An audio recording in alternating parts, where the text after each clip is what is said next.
Meu nome é Viviane Costa, e eu aprendi que o tempo não cura tudo. Ele apenas te dá a compostura necessária para encarar as coisas sem vacilar. O salão do elegante restaurante nos Jardins fervilhava com risadas quando entrei. Uma chegada tardia ao jantar de bodas da minha irmã. Todos os lugares estavam ocupados, exceto um, diretamente de frente para o dela. Ela se recostou na cadeira, a taça de vinho inclinada na mão, os olhos brilhando com a mesma presunção que eu lembrava do dia em que ela tomou o meu noivo. Você veio, ela disse, com um sorriso afiado como uma navalha.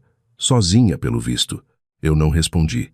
Meu casaco escorregou dos meus ombros para as mãos atentas do maitre, e eu tomei meu assento com uma calma calculada. Ao nosso redor, garfos tilintavam contra as porcelanas, e alguém fez uma piada sobre déjà vu. A verdade era que eu havia me preparado para esta noite durante meses, não para humilhá-la, nem mesmo para provar que eu havia superado, mas para encerrar um capítulo que havia apodrecido em silêncio por anos. Então, a porta pesada de vidro atrás de mim se abriu. Um murmúrio percorreu o salão. Passos lentos e deliberados cruzaram o piso de madeira de lei. Os olhos da minha irmã dispararam para algo além de mim. Seu sorriso presunçoso vacilou, e antes mesmo de me virar, eu sabia que ela reconheceria o homem que acabara de entrar. Meu marido. A sala pareceu encolher no momento em que a sombra de Tiago se projetou sobre a mesa. Ele era um homem alto, do tipo cuja presença exigia atenção sem fazer esforço algum. O terno, com um corte impecável, sussurrava autoridade em vez de gritar. A luz indireta do teto refletiu na borda de suas abotoaduras de prata, discretas, do tipo que não precisavam anunciar o próprio valor. Eu não precisei me virar para sentir a mudança no ar. As conversas tropeçaram. O leve tilintar dos talheres parou no meio do caminho. Minha irmã, Lara, pousou sua taça de vinho. A base de cristal bateu na mesa com uma fração de força a mais do que o necessário. O marido dela, Diego, olhou entre nós com a testa levemente franzida, de quem acaba de perceber que entrou no meio de uma história sem conhecer o primeiro capítulo. A mão de Tiago pousou no meu ombro, um toque leve, mas firme. Ele se inclinou, sua voz um murmúrio grave, ajustado apenas o suficiente para Lara escutar. O trânsito na Faria Lima estava pior do que eu imaginava, ele disse. Eu inclinei a cabeça para ele, sem pressa. Você chegou, respondi, deixando um pequeno e medido sorriso tocar meus lábios. A expressão de Lara se contraiu. Foi apenas um segundo de tensão, mas o suficiente. Ela sempre fora muito contida, uma mestre das fachadas sociais. Anos atrás, ela era a mulher com um homem ao lado, banhando-se na validação de ter sido a escolhida, sua confiança inflando a cada olhar de aprovação. Esta noite essa balança havia mudado, e ela ainda não sabia como lidar com o peso. Tiago deslizou para a cadeira vazia ao meu lado. A conversa, que havia evaporado com a chegada dele, recomeçou em fragmentos desajeitados. O clima esfriando em São Paulo, o carro blindado novo de alguém, uma viagem recente a Mendoza. No entanto, cada palavra estava entrelaçada com uma curiosidade não dita sobre o homem ao meu lado.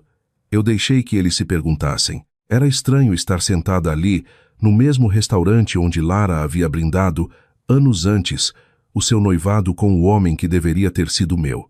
Eu me lembrava daquela noite muito bem. O brilho dourado das velas, o gosto do espumante que amargou na minha boca, o momento em que notei a mão dela escorregar por baixo da mesa para apertar a dele. As pessoas riram, aplaudiram, ergueram suas taças, completamente alheias ao fato de que o meu mundo havia acabado de ser desmantelado. Esta noite o ar parecia diferente. Não havia traição aqui, apenas controle. O meu controle. A mão de Tiago roçou a minha sobre a mesa, o toque dele me ancorando.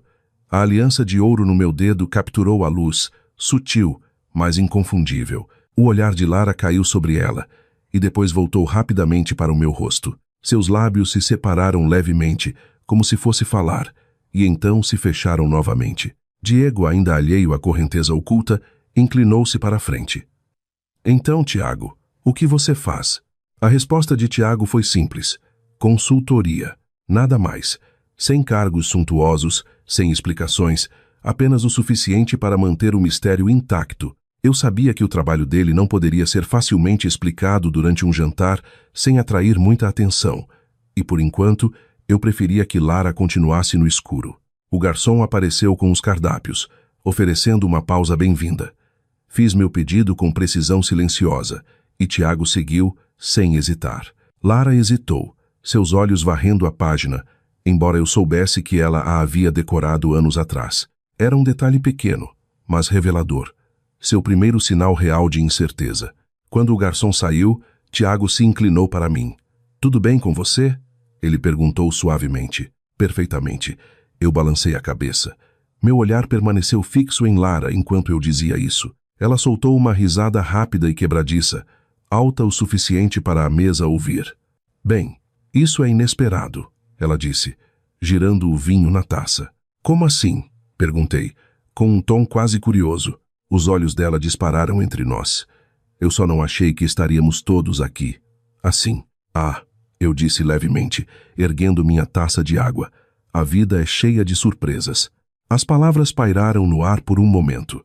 Observei os dedos dela se apertarem levemente ao redor da haste da taça. Anos atrás, eu era aquela que prendia a respiração na presença dela, buscando alguma âncora em uma sala onde todos os outros estavam do lado dela. Esta noite, ela era a única, procurando o chão. Um garçom passou atrás de mim, enchendo as taças, e o som do líquido sendo servido pareceu mais alto do que deveria. Dei um gole, estabilizando os batimentos do meu próprio coração, não porque eu estivesse nervosa, mas porque eu não queria apressar as coisas. Havia poder na paciência. Tiago começou a conversar com Diego sobre algo trivial. A carta de vinhos, eu acho, mas mal os ouvi. Minha atenção estava em Lara, catalogando cada lampejo de desconforto. Ela olhava para o marido, depois para Tiago, e eu quase podia ver os cálculos correndo por trás de seus olhos. Ela queria perguntar quem ele era, o que fazia, como nos conhecemos, mas fazer isso na frente de todos exporia sua curiosidade.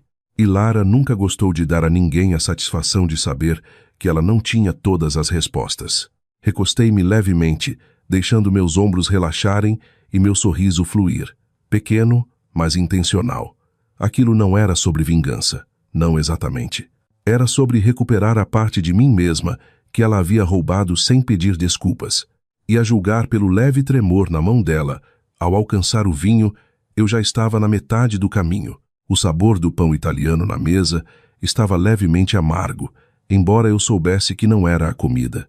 Tiago falava com Diego sobre uma vinícola perto de Bento Gonçalves, mas minha mente continuava traçando as rachaduras do passado, aquelas que começaram na noite em que Lara cruzou uma linha que nunca poderia descruzar. Eu não pensava naquela noite em detalhes há anos. Eu havia me treinado para suavizar a memória, para guardá-la em um armário mental, onde eu deixava as coisas muito afiadas para serem tocadas. Mas vê-la agora do outro lado da mesa trouxe tudo à tona em cores vivas. 3 anos atrás, eu era a pessoa usando a aliança. Um anel diferente, menor, mais delicado, mas ainda assim uma promessa. O homem era Júlio, uma presença quieta e confiável que eu pensei que ancoraria minha vida.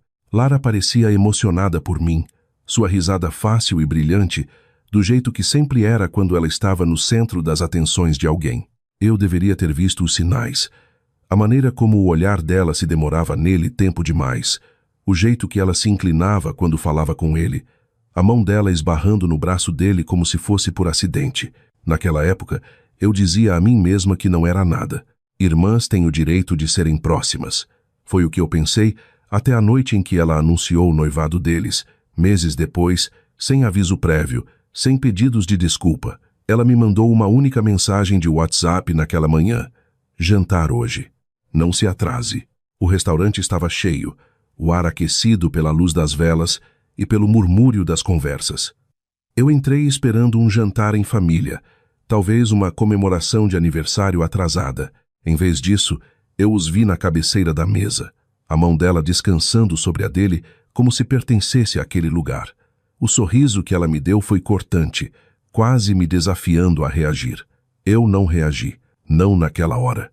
Eu fiquei sentada durante os brindes, aplaudi quando todos os outros aplaudiram e senti cada comemoração pousar na minha pele como um hematoma. Depois daquilo, eu desapareci por um tempo. Mudei de cidade, troquei de emprego, Construí uma vida que não se cruzava com a dela.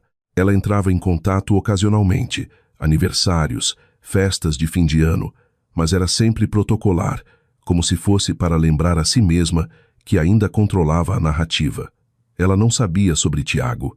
Nos conhecemos no tipo de lugar que Lara teria descartado como insignificante. Um pequeno café escondido em uma rua tranquila em Pinheiros. O tipo de lugar onde as pessoas iam para trabalhar ou ler, não para serem vistas.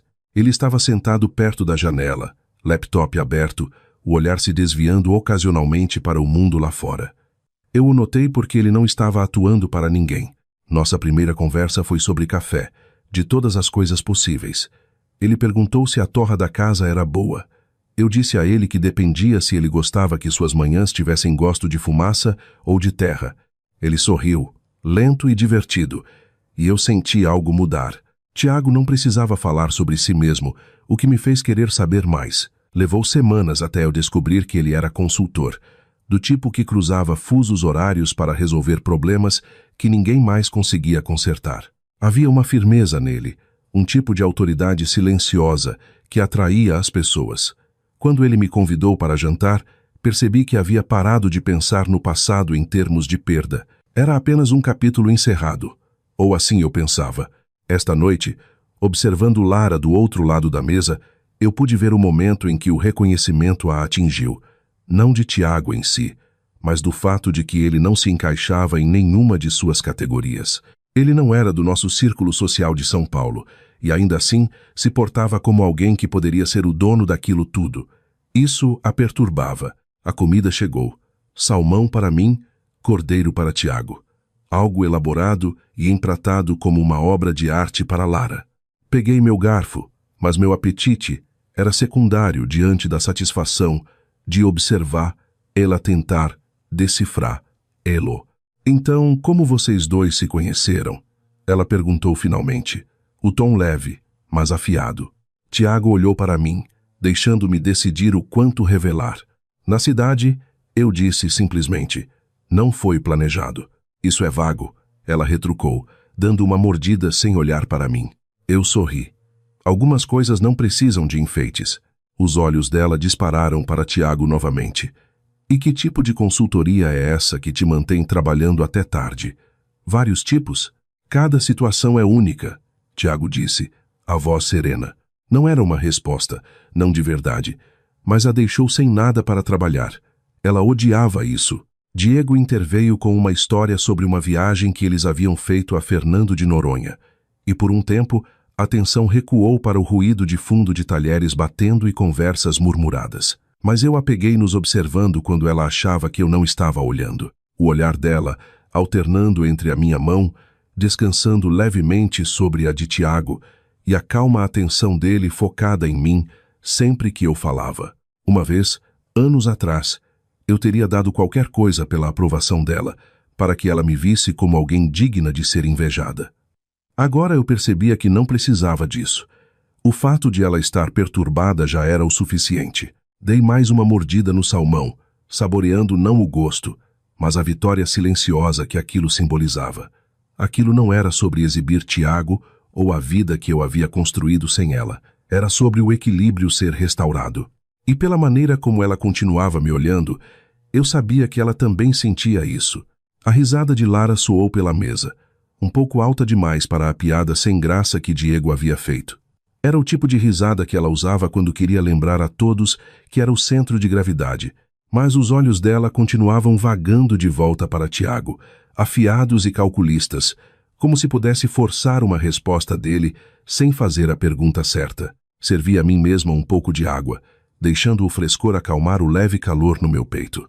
Eu não vim aqui para brigar, mas não ia dar a ela o conforto de fingir que nada havia acontecido entre nós. Vivi, você está tão calada, minha mãe disse, da outra ponta, o tom caloroso, mas com aquela corrente de curiosidade que ela nunca conseguiu esconder.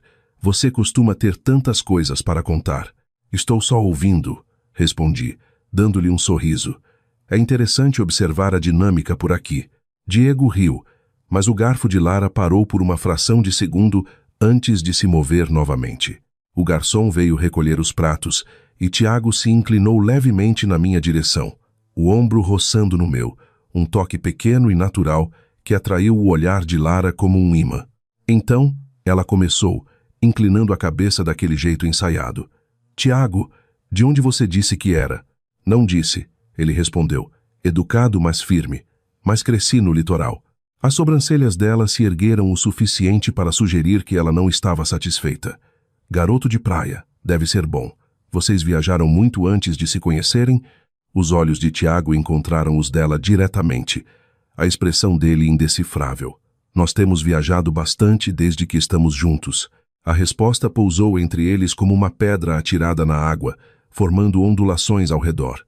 Os lábios de Lara se curvaram, mas foi mais um reflexo do que calor humano. Os cardápios de sobremesa chegaram, dando a ela um momento para recuar atrás da polida confusão de fazer os pedidos. Eu recusei. Tiago fez o mesmo. Lara escolheu algo complexo. Chocolate em camadas sobre um creme de baunilha, o tipo de coisa que ela nunca terminaria de comer, mas que pediu apenas pela apresentação. Quando os pratos foram colocados na mesa, ela se recostou na cadeira. Sabe, Vivi, ela disse com leveza, fico feliz que você tenha dado a volta por cima. Depois do Júlio, achei que não fosse conseguir. A mesa ficou em silêncio o suficiente para que eu notasse. Meu pai pigarreou. Diego desviou o olhar. A mão de Tiago descansando sobre a mesa se apertou levemente.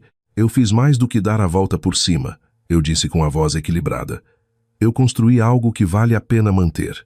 O sorriso dela congelou por meio segundo, antes de ela dar outra mordida delicada na sobremesa. Claro que sim. A conversa se estilhaçou depois disso. Conversa fiada, o clima, um restaurante novo que alguém havia testado. Mas por baixo de tudo, eu podia sentir o desconforto dela. Ela estava acostumada a ter a vantagem, a decidir quando e como reconhecer traições passadas. Esta noite, aquele roteiro não estava sob o controle dela. Enquanto os pratos eram recolhidos novamente, peguei Tiago observando-a com uma curiosidade silenciosa, como alguém avaliando as bordas de uma peça de quebra-cabeça para ver onde ela se encaixava. Ele não precisava dizer uma palavra. A presença dele, por si só, mudava o ar. E Lara, ela continuava sorrindo, mas as rachaduras já estavam ali, fissuras finas que só aumentariam antes de a noite acabar. O salão havia mergulhado numa quietude estranha, o tipo de silêncio que se segue a risadas forçadas e olhares disfarçados para o relógio. Lara continuava agarrada ao seu papel, tagarela, elegante, a anfitriã perfeita, mas seus olhos não paravam de disparar em direção à entrada, como se estivesse esperando por algo ou por alguém. Eu a deixei cozinhar naquele pânico silencioso por mais alguns instantes antes de colocar a mão na minha bolsa de festa. O clique metálico do fecho se abrindo atraiu o olhar dela. De dentro, puxei uma simples caixinha de veludo, não maior que a palma da minha mão. Não a abri, não precisava. Apenas a visão do objeto foi suficiente para drenar a cor que restava no rosto dela. O marido dela notou imediatamente. "O que é isso?" ele perguntou. A voz soou leve, mas a testa estava franzida. "Uma peça antiga", eu disse suavemente. "De anos atrás. Nunca serviu em mim naquela época, mas agora o tamanho está perfeito." A curiosidade do homem superou a etiqueta. "Posso ver?" Deslizei a caixinha pela mesa. Os dedos dele a abriram com um movimento casual e então congelaram. Lá dentro repousava o anel de noivado que um dia fora o troféu da sua esposa, o próprio símbolo da vitória dela sobre mim. Só que agora ele brilhava sobre uma cama de cetim branco, perfeitamente polido, um testemunho silencioso de que certas coisas, como a verdade, podiam ser recuperadas. Os olhos dele dispararam para ela. "Você me disse que tinha penhorado isso anos atrás." Os lábios de Lara se abriram, mas nenhuma palavra saiu. Uma mancha vermelha subiu pelo pescoço dela. Eu me recostei, meu sorriso fraco, mas inabalável. Não, ela não penhorou. Ela perdeu. O peso do ambiente mudou. As conversas na outra ponta da mesa diminuíram e depois pararam por completo. As pessoas estavam ouvindo agora, querendo ou não. A voz de Lara finalmente quebrou o silêncio. "Viviane, este não é o lugar." "Exatamente, eu cortei," meu tom gélido. "Este não é o lugar para mentiras." O marido dela colocou a aliança de volta na mesa com um cuidado deliberado, como se ela pudesse queimá-lo. Ele não olhou para ela novamente. Do outro lado da mesa, meu marido esticou o braço e descansou a mão levemente sobre a minha, não para me conter, mas para me ancorar. A presença dele era uma corrente firme sob a minha compostura, um lembrete não dito de que eu não estava ali para humilhar ninguém por esporte. Eu estava ali para colocar um ponto final em uma história que ela havia mantido viva por tempo demais. Lara engoliu em seco, o som soando alto na quietude. Você sempre foi dramática. Ela tentou, a voz quebradiça. Eu não mordi a isca. Não precisava. O silêncio era mais pesado do que qualquer réplica que eu pudesse ter formulado. Após uma longa pausa, eu me levantei. Todas as cadeiras pareceram se mover junto comigo, o raspar da madeira no piso encerado ecoando mais alto do que deveria. Coloquei o anel de volta na caixa, fechei com um estalo e aguardei na minha bolsa novamente. O jantar estava maravilhoso, eu disse para ninguém, em particular, mas acho que já terminamos por aqui. E assim, a sala expirou. Exceto Lara. Ela continuava rígida, os olhos fixos em seu prato intocado, sua noite cuidadosamente curada agora em ruínas. O ar da noite lá fora estava fresco, cortante o suficiente para dissipar os resquícios de tensão agarrados em mim. A mão do meu marido escorregou para a minha enquanto caminhávamos em direção ao valet, o polegar dele roçando meus nós dos dedos, um pequeno gesto de apoio que dizia mais do que qualquer palavra. Através das grandes janelas de vidro do restaurante, eu ainda podia ver a mesa. Lara não havia se movido. O marido dela estava conversando com alguém na outra ponta, deliberadamente evitando o olhar dela. Qualquer fachada que ela tivesse construído havia rachado na frente do exato público que ela tanto almejava. Eu não me senti triunfante. Não exatamente. Isso não era sobre vencer. Era sobre fechar o livro que ela havia mantido aberto todos esses anos. Um livro cheio de meias-verdades e momentos roubados que ela usava como uma coroa. Meus saltos estalaram suavemente contra a calçada enquanto chegávamos ao carro. Meu marido abriu a porta para mim e, antes de entrar, olhei para trás uma última vez. Por anos achei que confrontá-la seria algo barulhento, caótico e movido pela raiva. Mas parada ali, naquela calmaria pós-tempestade, percebi algo. O verdadeiro encerramento não é uma marcha de vitória. É a paz que chega quando você não precisa mais que ninguém acredite na sua versão da história. Eu não tinha mais nada a provar, nem para ela, nem para a família que um dia virou o rosto para mim. As pessoas que importavam já sabiam a verdade. Enquanto o carro se afastava, soltei um longo suspiro. Lara podia ficar com as histórias que quisesse inventar. Eu tinha a minha própria vida agora, construída sobre confiança, amor e um tipo de dignidade que ninguém jamais poderia roubar de novo. E isso valia muito mais do que qualquer anel. Se você também já precisou fechar um capítulo em silêncio para reencontrar sua própria paz, deixe um comentário ou compartilhe essa história. Às vezes, a nossa maior vitória é simplesmente seguir em frente.